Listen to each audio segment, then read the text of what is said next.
There's just so many unknowns that occur in logistics and getting materials from one side of the world to the other. There's so much unpredictability in what's happening along the way in that city where it's being produced, the haul route, how it's getting there, the customs when it crosses the border.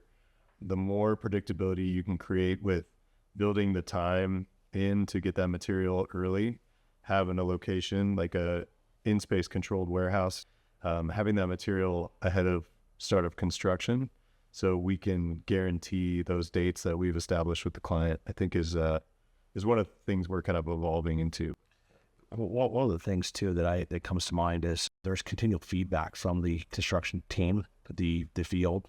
At the end of the project, there's quite often lessons learned, and those lessons learned in a traditional model, there's not the team collaboration to come together and say, what can we fix? What can we do better? What are we going to do different on the next project? And that's here as part of the methodology that they can evolve and continue to grow so that our project execution becomes more streamlined for our own team, but also for the client experience as well. We have a very front-heavy QC process in our methodology. When you go with the traditional design and build, they're typically separate firms. So you get the architectural, the design, all those drawings, and then they go to out for bid or for construction, and then there's a lot of change orders that happen because there hasn't been the on-site experience involved, the hands-on experience involved in the projects, reviewing those drawings before they get put into production and executed on site, are able to reduce change orders, if not eliminate them altogether.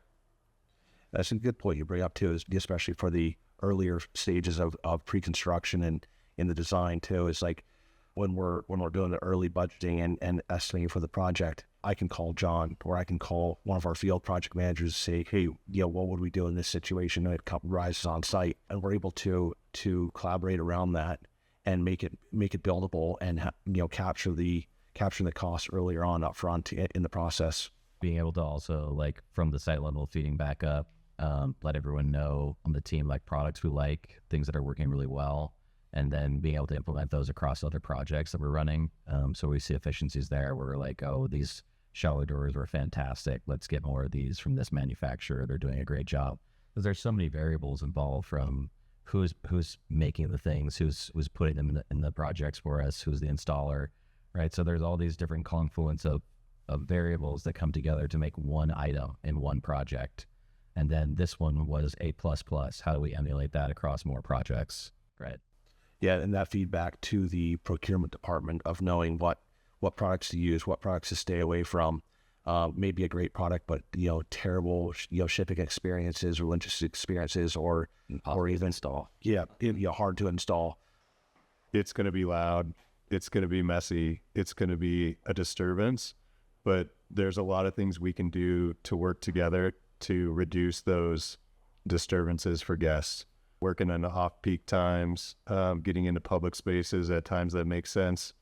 There's a lot that can be done, but it all starts with communication and an understanding of, here's what we need to do to make this happen. How can we help you and you help us to get that common goal? Have to consider all the different functions that the hotel is trying to achieve and how we can allow them to do that while getting the project done. Yeah, it's an important part of the overall project too, is the client satisfaction portion. While, because I mean they're operating day in and day out. I like to look at it as our team's an extension of their team and kind of vice versa. We rely on their expertise in hospitality and with the existing building.